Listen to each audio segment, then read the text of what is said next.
And, you know, so of course all the organizers wanted to do is stay in LA and San Francisco, and maybe Pasadena, and, you know, Stanford University, but the rest, everybody else could leave. And so a group of us decided to do rural organizing, to actually try and go into the small towns of California to begin to talk about the Briggs Initiative. And it was a very dangerous thing to do. And I went on the road for about 3 months in a van and traveled from small town to small town, doing the Briggs work, doing the organizing work. The way that we would organize it is that in a small town, I would meet with a group of people who we had some connections to, usually through the imperial court system. Drag queens, thank you very much, who are fearless in small towns. And they would then help us connect to other small towns so that we would build from small town to small town an interior group of people and then meet in somebody's house. When I went to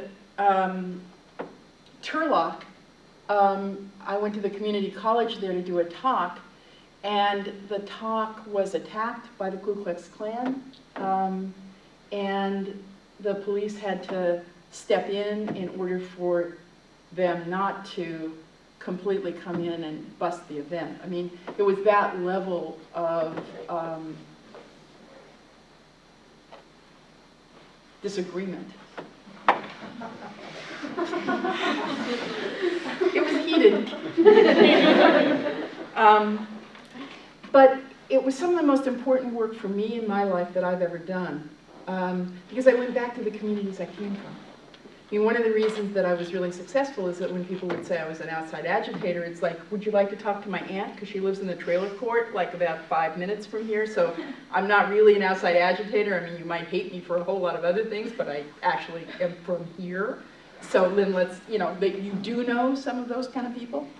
And it taught me to go places where difference is really not enjoyable, and engage with people about why they disagreed with me. And I actually have found that to be one of the most important things that I've ever learned how to do in my life, and it's why I am a good organizer and why I did so well doing AIDS work.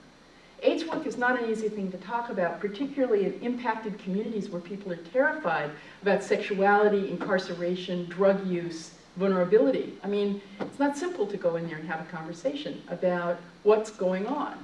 And many people, I think, in social justice movements are afraid to go to those places and engage with people who disagree. Now, I don't mean being set up in places that it's not worth your time.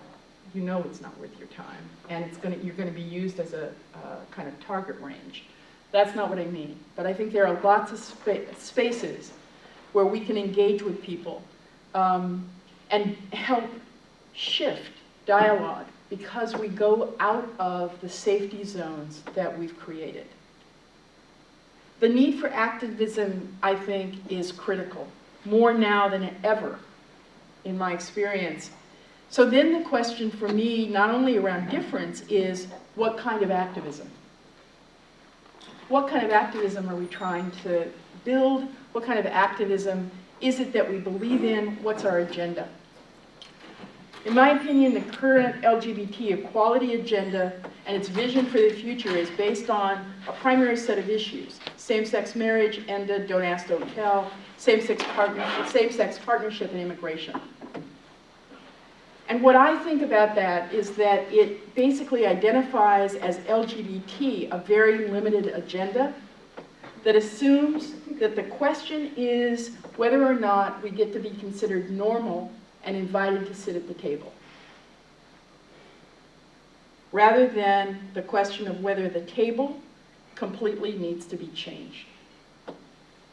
Now, I'm not sorry for the fact that the world is a different world now than it was 30 years ago when I started doing that work. I didn't like the Ku Klux Klan coming to a community college and shutting us down.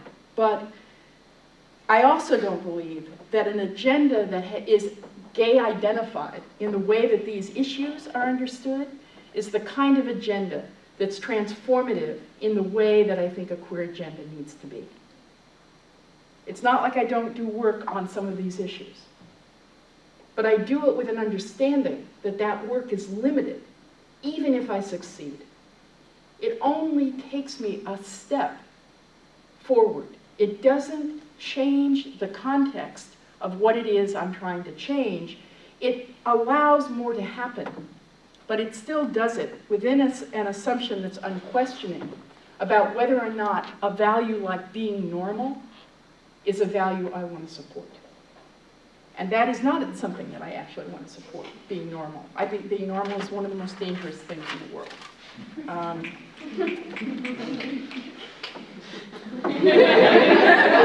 Not being normal actually allows me to say that with a lot of proficiency. And it's been an interesting thing to me, especially around the marriage fight, because the marriage fight assumes normalcy as the goal, as the end result of marriage. If we could just marry, we would be like everybody else.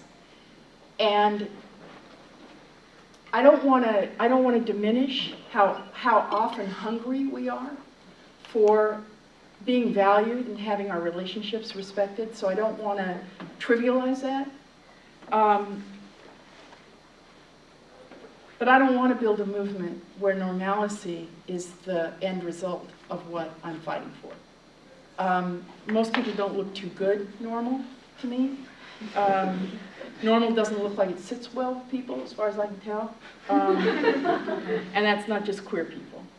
And I think it's a dangerous idea. And having been, doing LGBT work for a long time, and suddenly in a lot of discussions with, especially it was always shocking to me for some reason with gay men about getting married. And I would think, let's see, where am I? Because I came out of, Castro Street and, everybody fucking everybody every fucking minute of the day and night. And, marriage? Really? Marriage? Really? Really? Really married? Really? Shit.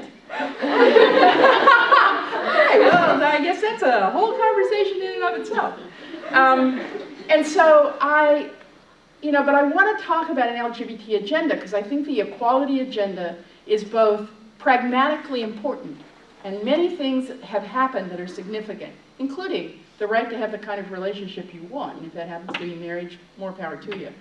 But I actually want to advocate for something different, which is a different kind of agenda that is based on a very different set of values. I helped found a group called Queers for Economic Justice.